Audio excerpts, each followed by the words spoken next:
Jesus, o nosso eterno sumo sacerdote. Por que que Jesus é o eterno sumo sacerdote? Deixa eu te explicar antes da gente ler, que quando nós lermos, aí nós já vamos entender.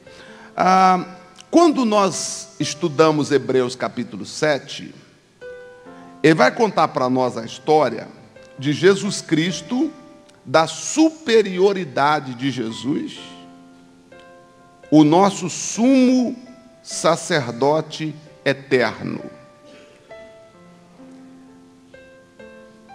E esse sacerdote que era Jesus, ele veio para trazer uma nova aliança. Na antiga aliança, era assim: o sacerdote, quando ele assumia o sacerdócio, tudo mudava na gestão dele, vamos assim dizer. O sacerdote assumiu, então agora novas leis, novo entendimento, era de acordo com aquele sacerdote. No passado, gente, no Velho Testamento, vou colocar assim, Velho Testamento e Novo Testamento. Velho Testamento, os sacerdotes homens. Novo Testamento, sacerdote Jesus.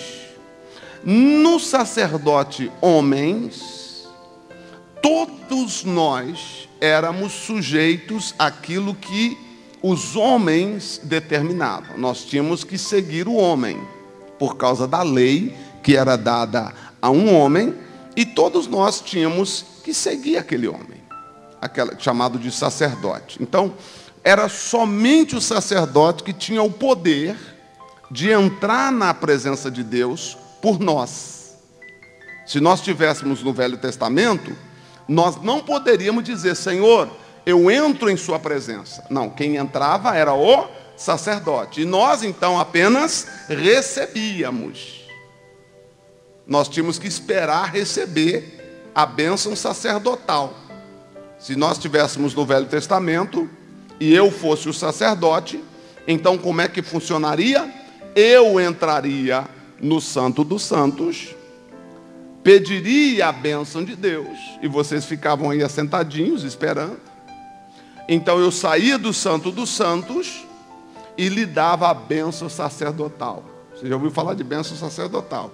É a bênção do sacerdote. O sacerdote abençoava o povo, dizendo: eu vos abençoo, tá? Eu vos abençoo em nome de Jeová, ou em nome de Yahvé, ou em nome do Senhor dos exércitos. Eu vos abençoo. E então ele proferia bênçãos. Aí ele tinha uma lista que ele precisava mencionar. Então ele ia mencionando: eu abençoo os seus filhos, eu abençoo a sua maternidade, para aquelas mulheres que eram estéreis, né, que estavam esperando a bênção sacerdotal para gerar. Então o sacerdote tinha que dizer: eu abençoo você, mulher que é estéril, a partir de agora você não vai ser mais estéril. Eu abençoo o seu campo, a sua produção, a sua lavoura, né? A sua fábrica, se fosse hoje, né? Abençoa a tua profissão, eu abençoo a tua mente, eu abençoo os teus... E assim, ele ia abençoando tudo. Aquilo que ele não falasse, a pessoa não recebia. Era só o que o sacerdote falasse, tá? Era mais difícil, porque imagina, o sacerdote esqueceu de falar alguma coisa, eu não receberia, porque eu dependeria dele. No Novo Testamento, tudo é diferente, porque no Novo Testamento, você não depende do sacerdote físico, homem. Você depende do sumo sacerdote chamado Jesus Cristo.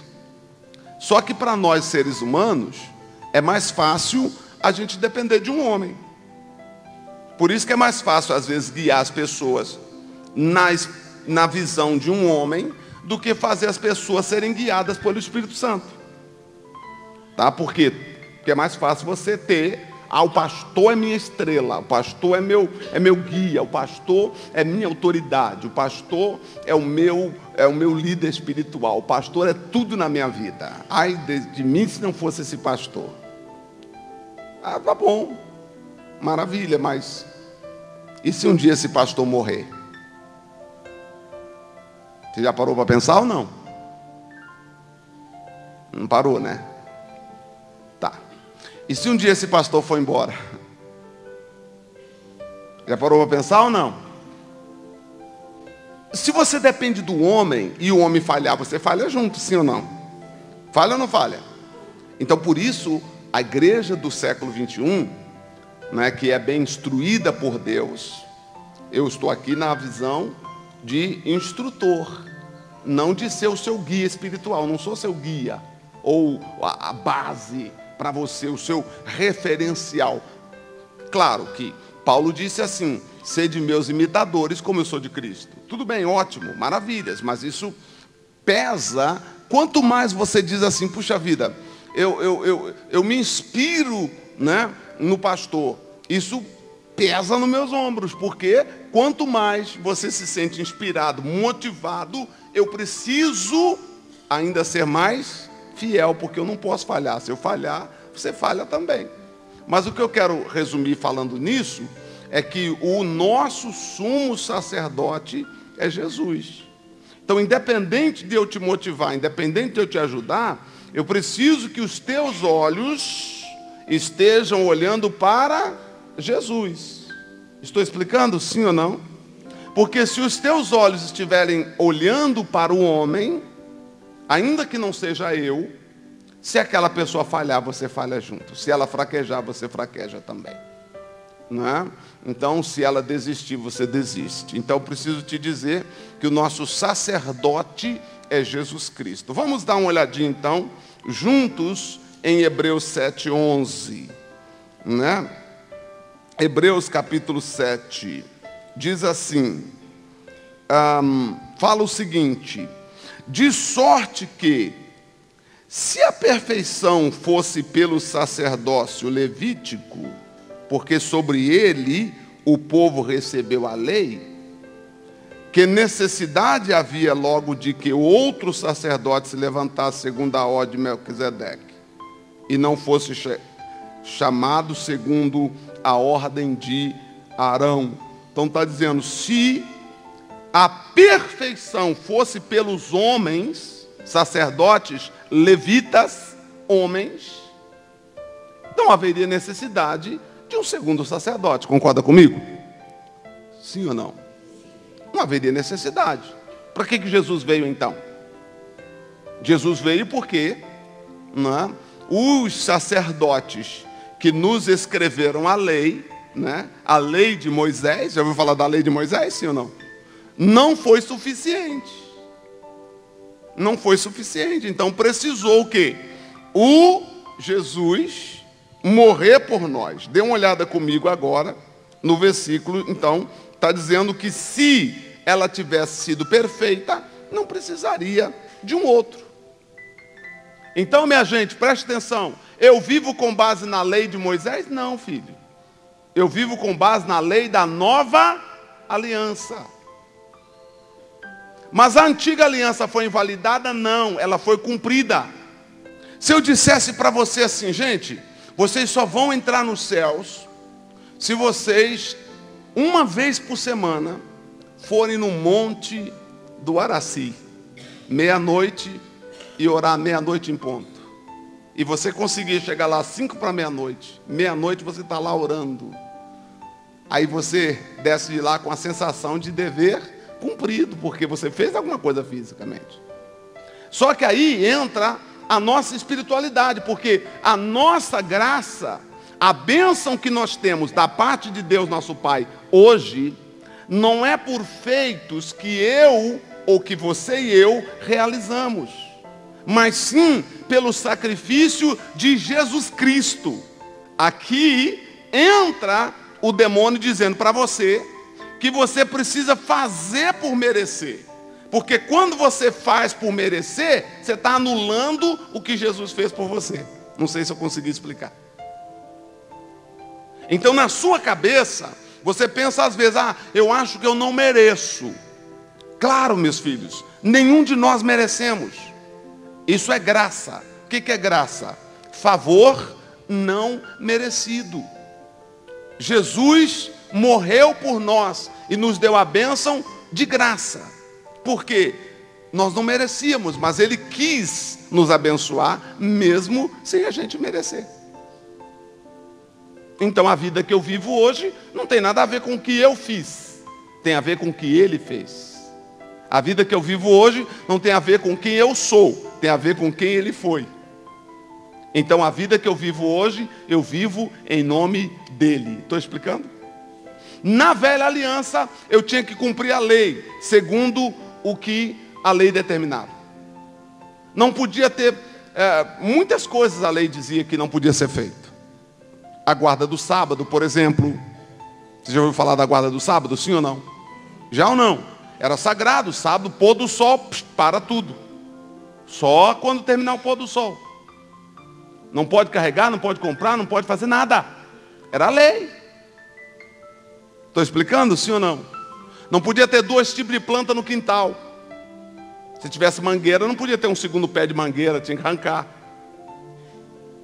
Nasceu uma outra mangueira no teu quintal, você tinha que arrancar. Não podia ter. Por que eu só tenho que guardar o sábado, se a lei também dizia que eu não poderia ter 2 tipos de planta no meu quintal? Então tem gente que acha que tem que guardar, vou guardar o sábado, porque na Bíblia está escrito. Claro, está escrito lá no Velho Testamento, no tempo dos sacerdotes, dos levitas, sim, tinha que observar. E ai de quem não observasse. Aí veio a graça.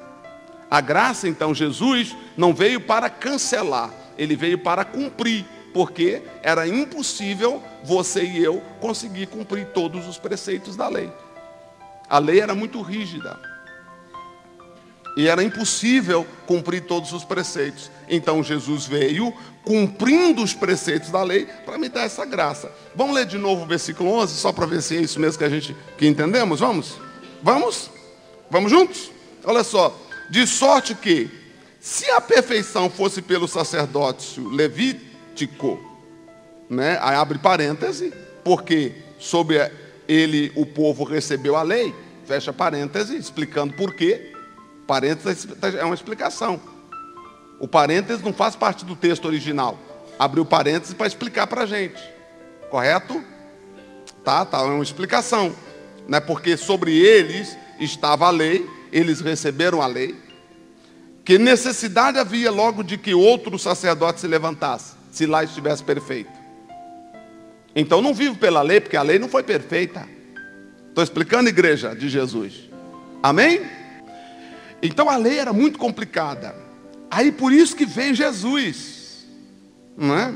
Se a lei fosse perfeita, não precisava de um segundo sacerdote. Porque quando surge o sacerdote, né, muda-se a lei, diz o texto sagrado. Então, vamos ler o versículo 12 agora. Porque, leia comigo por favor, porque mudando-se o sacerdócio, necessariamente se faz o quê?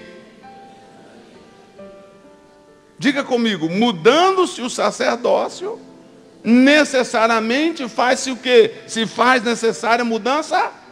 Problema é que mudou o sacerdote, mas você não aceita a lei mudar. Você está debaixo da escravidão ainda.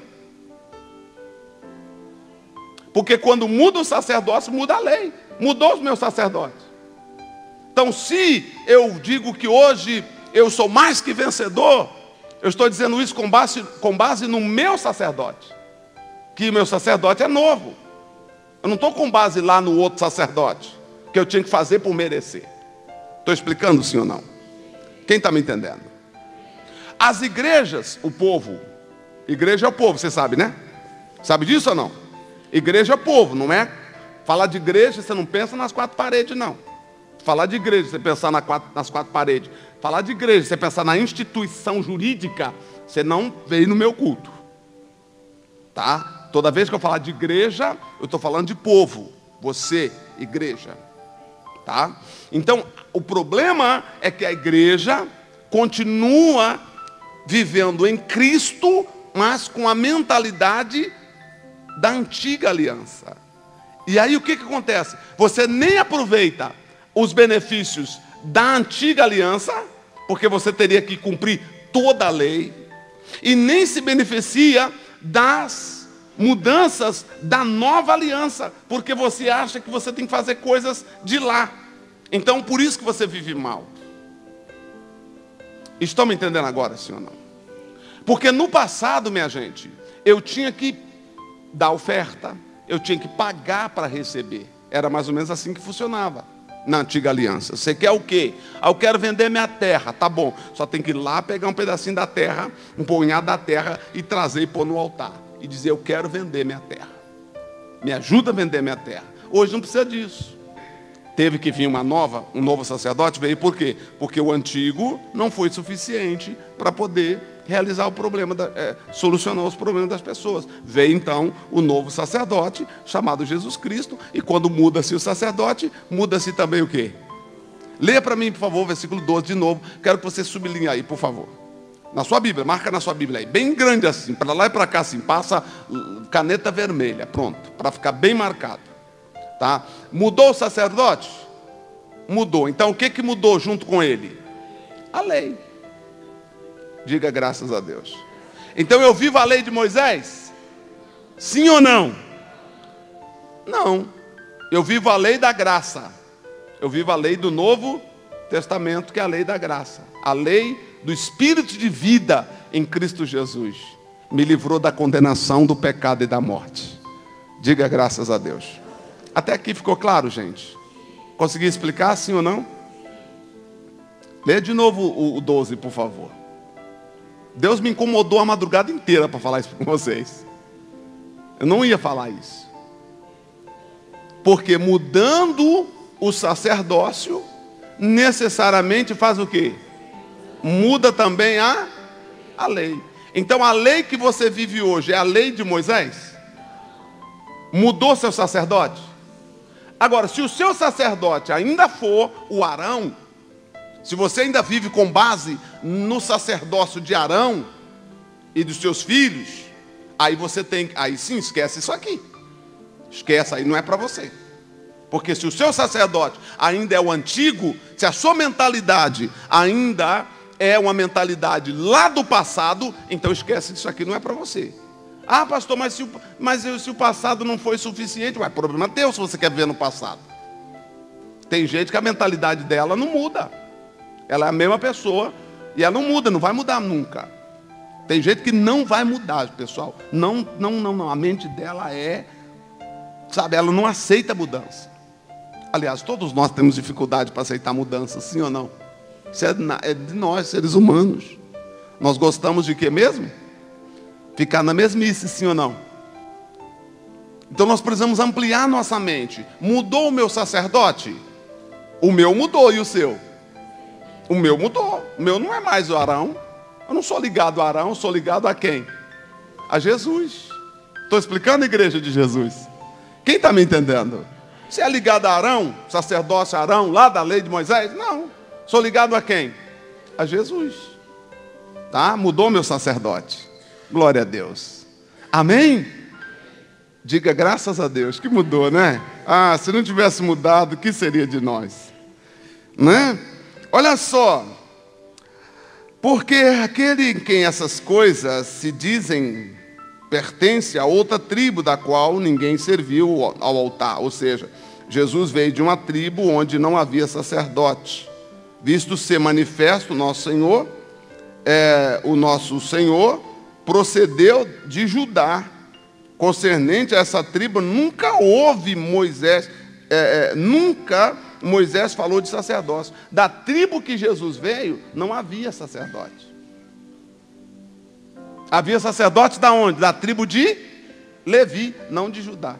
Aí veio Jesus fazendo completamente diferente, para que nós vivamos uma vida diferente. Diga graças a Deus. Essa é a graça de Deus. Então Deus não veio para te escravizar, Ele veio para te ajudar, tornar-se livre.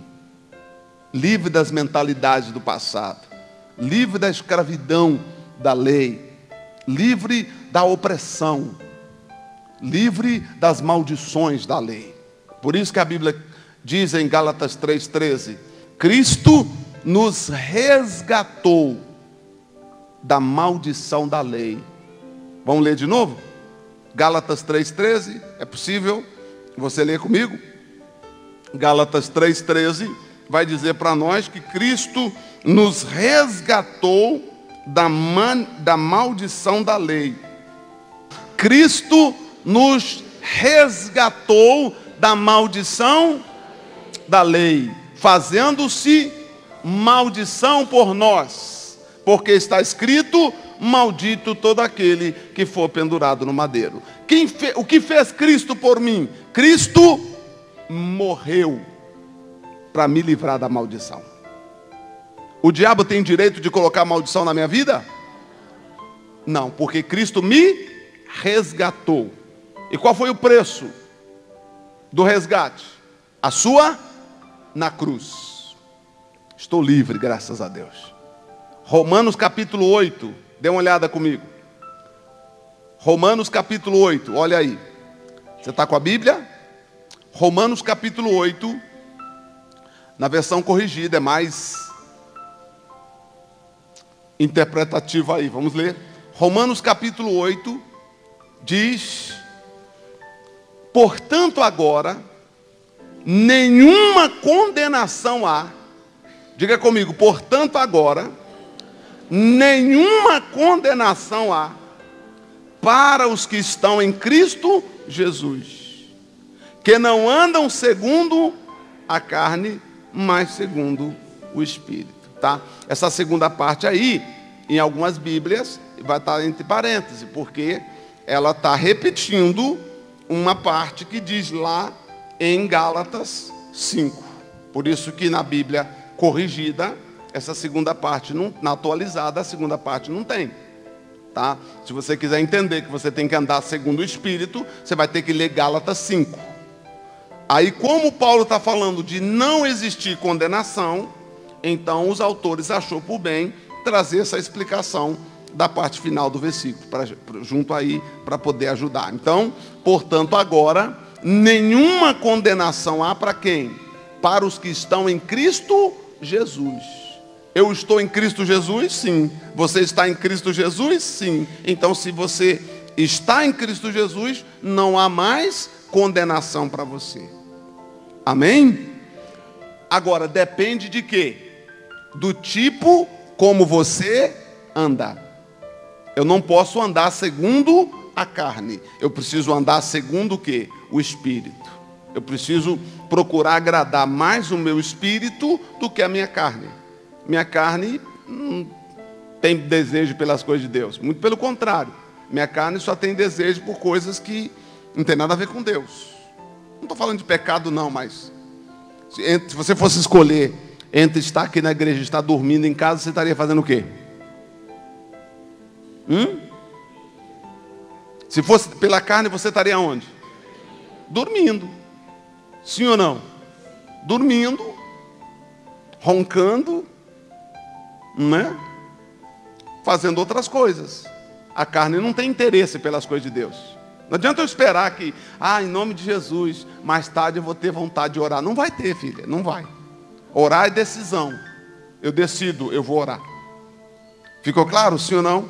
Servir a Deus é decisão. Por isso Jesus disse: aquele que não tomar a sua cruz, dia após dia, e vir após mim, não pode ser meu discípulo. Então cada dia eu preciso tomar minha cruz. Cada dia, minha vida é feita de atitudes diárias. O que eu fiz ontem não serve para hoje. Ontem eu fui bom cara, mas hoje, se você deixar, eu vou ser um péssimo. Por isso eu não vivo do passado, eu vivo do presente. Não importa quem eu fui, importa quem eu sou. Mas tem muita gente que dá valor por quem era. Já viu pessoas assim? Sim ou não? Dá muita importância ao que era, principalmente quando o que você fez tem a ver com falhas e erros. Aí o inimigo fica falando com você todo o tempo dos seus erros e passados. E você vive no passado e esquece do presente. Não importa quem eu fui, importa quem eu sou. Eu vivo cada dia. Eu vivo cada dia. Amém? Claro que cada dia eu vou viver melhor, viver consciente. Vê se hoje as pessoas estão dispostas a morrer por Jesus. Vai ler a história aí para você ver o que os imperadores fizeram com os cristãos. Vai lá, vai ver. Queimaram cristãos na cruz. Jogaram para os leões comerem. Não estou falando de Daniel, não. Estou falando dos cristãos mesmo. Não estou falando dos profetas. Jogaram para os leões comer vivo os cristãos. Outros foram pregados na cruz e foram mortos. Jogaram combustível neles e colocaram fogo. E sabe como eles morreram? Cantando. Mais perto eu quero estar, meu Deus, de ti. Cantando, louvando. Amor por Jesus. Hoje qualquer coisinha fala, não vou na igreja mais. Não é assim? É ou não é? Isso não tem a ver contigo, tem? Qualquer coisinha não vou na igreja mais. Hoje não vou na igreja. Pastor não vai estar lá. Hoje eu não vou na igreja. O irmão me chateou. O irmão que sentou do meu lado, irmão chato. Me ofendeu. Na hora que foi pegar o café, o último café ele pegou na frente. Eu não vou mais na igreja, porque eu ajudo essa igreja. Eu levei café e levei Todd e não fizeram Todd com café para mim. Não volto lá mais. Olha, falta de amor, gente. Você tem coragem de chamar isso de amor por Jesus? Gente, o nosso amor tem que ser muito mais forte que isso. Vocês estão entendendo, sim ou não? Tem que ser muito mais forte. Jesus, o Senhor é tudo para mim. Eu não te largo, eu não te deixo. Não tem como te largar, Jesus. Não existe essa hipótese. Não passa na minha mente. Não passa. Eu orei. Falei, Jesus, nossa casa não pode ficar limpa, varrida, adornada, mas vazia. Não pode. O Espírito Santo tem que preencher. Ele tem que ser o Senhor da nossa vida. Então o amor de muitos esfriaram, infelizmente. Eu estava pensando esses dias, será que a iniquidade multiplica lá fora e esfria o amor de aqui de dentro? Eu já falei isso, mas eu analisando, reanalisando, que a gente aprende, desaprende e reaprende. Sabia disso? Sim ou não? Essa é a lógica. Aprendo, desaprendo e reaprendo. Correto? Essa é a lógica. Eu aprendo, vamos lá. Desaprendo e reaprendo. Vamos lá de novo? Como é que é a lógica? Eu aprendo, desaprendo. Aí tem gente que fala, não, para que eu vou desaprender? Para reaprender? Ah, não, mantém o que tem. Então ele não aprende. Ele não vai reaprender, porque eu preciso desativar às vezes o que eu aprendi para reativar novas coisas na vida. Então, eu estava analisando, falei, meu Deus, será que o amor de muitos esfriar, será que tem a ver com pecado lá fora? Mas aí a Bíblia diz que Deus não tem nada a ver com o mundo lá fora. Será que o pecado que faz o amor nosso esfriar é o pecado do pecador lá fora ou o pecado dos cristãos dentro da igreja? Hello, people. Como está? Tudo bem? Será que tem a ver com o pecado dos que dizem cristãos? Ou será que tem a ver com o pecado dos que estão lá fora? Quando eu falo dentro da igreja, eu estou falando dentro da igreja da graça? Estou falando dentro de quê? Do corpo de... Gente, a igreja é o quê? É o corpo de Cristo. Então, o pecado que faz o teu amor esfriar é o pecado cometido no corpo de Cristo. Ô gente, presta atenção, meus filhos, olha para mim. Se o ímpio lá fora faz umas coisas erradas, te afeta em alguma coisa? Te afeta? Você até fala, já até esperava. Não é assim? É ou não é? Você fala, até esperava isso aí. O que pode esperar desse povo aí? Esse povo aí, Jesus, salva ele, Senhor. Não é isso mesmo? Sim ou não? Agora, quando você vê um que diz ser cristão, fazendo coisa errada, te afeta? Paulo falou para a gente assim, ó, cuidado com aqueles que dizendo ser irmãos, sair por aí cometendo todo tipo de pecado. Destes, disse Paulo, afasta-te. Então você tem que se afastar para não ser afetado com aquela gente que diz ser crente, mas não pratica o que a Bíblia ensina. É isso que faz nosso amor esfriar. Você está me entendendo, sim ou não? O que é o Evangelho? O Evangelho é comunhão com Deus. É restauração, é alegria no Espírito Santo. É você sair da igreja feliz, não feliz com o pastor. Você pode sair daqui chateado comigo, mas sai daqui feliz com Jesus. Você me entende, sim ou não? Isso é Evangelho. O Evangelho é você estar feliz com Jesus, estar feliz com Jesus. E a semana que vem você volta, não porque o pastor, mas por causa de Jesus. Você está feliz com Jesus. Você está feliz com Jesus. Agora, nós precisamos entender o Evangelho. Porque nós temos um novo sacerdote, mas nós estamos deixando ser influenciado pelo antigo sacerdote. Portanto, nenhuma condenação há para os que estão em Cristo Jesus, que não andam segundo a carne, mas andam segundo o Espírito. Então, visto que, versículo 12 de Hebreus 7, eu vou ficar só aqui, não vou sair daqui.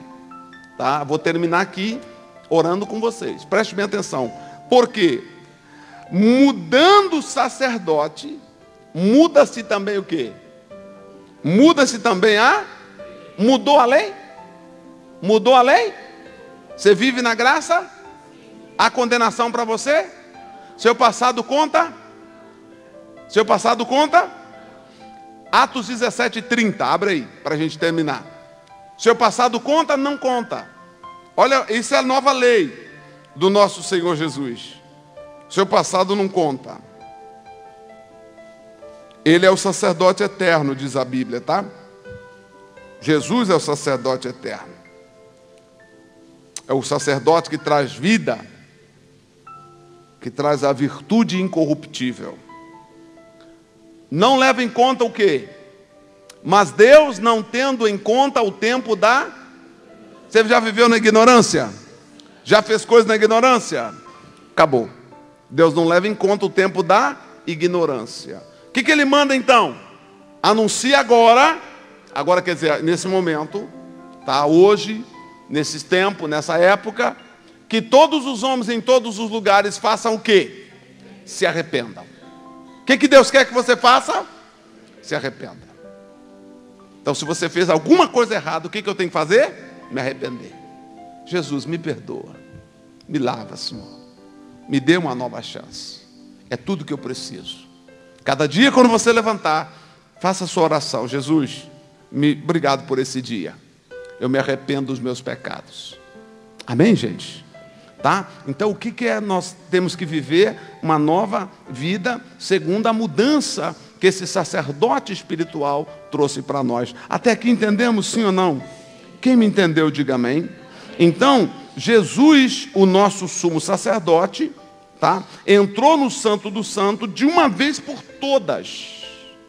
Né? De uma vez por todas. Ele fez o quê? O sacrifício perfeito para nos aperfeiçoar diante de Deus. Semana que vem eu queria falar um pouquinho mais com vocês sobre o nosso novo sacerdote. Posso falar? Ele que domina a tua vida, ele é teu pastor. Amém? Eu sou apenas colaborador dele, para trazer essas instruções para nós. Não venha basear a sua vida em coisas do passado. Baseie a sua vida no que você está fazendo agora. Você é o que você faz agora. Amém?